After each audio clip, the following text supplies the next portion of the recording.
গাজায় নেতানিয়াহু বাহিনীর আগ্রাসন যেন থামার নয়। প্রতিনিয়ত ত্রাণ নিতে গিয়ে প্রাণ হারাতে হচ্ছে নিরীহ ফিলিস্তিনিদের। স্থানীয় সময় রোববার উপত্যকাটির দেইর আর বালা শরণার্থী শিবির সহ বেশ কয়েকটি জায়গায় হামলা চালায় ইসরায়েলি সেনারা। এতে হতাহত হন বহু ফিলিস্তিনি। একই দিন ইসলাম মুহারেব আবেদ নামে এক সাংবাদিক ইসরায়েলি হামলায় নিহত হন।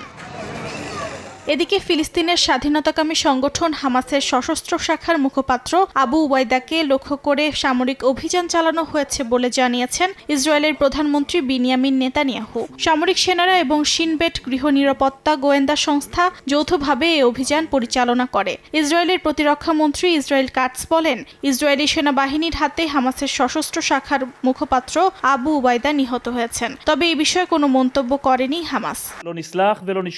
ইসরায়েলের সেনাপ্রধান আওয়াল জামির বলেন, হামাসের বিরুদ্ধে আরও তীব্র অভিযান চালানো হবে, লক্ষ্যবস্তুতে আঘাত করা হবে, আরও সংরক্ষিত সেনা গাজায় পাঠানো হবে, পাশাপাশি আন্তর্জাতিক পর্যায়ে থাকা হামাসের নেতৃত্বকেও নিশানা করা হবে বলে জানান তিনি।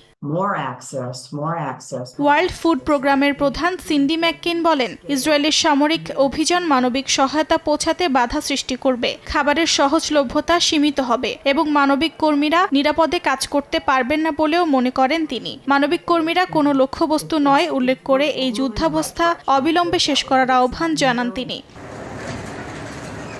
জাতিসংঘের ত্রাণ ও কর্মসংস্থান সংস্থা UNRWA জানায়, আশ্রয়কেন্দ্র না থাকায় গাজা সিটি বাসিন্দারা দক্ষিণে যেতে পারছে না। স্থানীয় পরিষেবাও প্রায় অনুপস্থিত। এই পরিস্থিতি মানবিক সংকটকে আরও গভীর করছে বলে জানায় সংস্থাটি। অর্জিতা শেহজিন, সময় সংবাদ।